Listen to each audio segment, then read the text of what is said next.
เป็นเสาหลักธรรมให้ไทยเป็นไทยอย่าให้ไทยมาเข้าทำเสรีภาพในความเหลื่อมล้ำย่อมก่อกำเนิดจากไทยจากใจที่กล้าเป็นศัตรูคอร์รัปชัน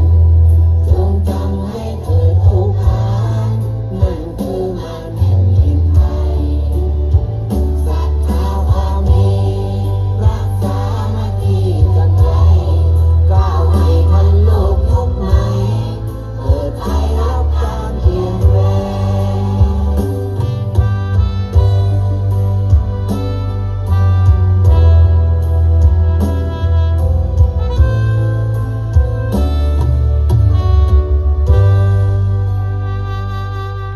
ขอเสียงปรบมือ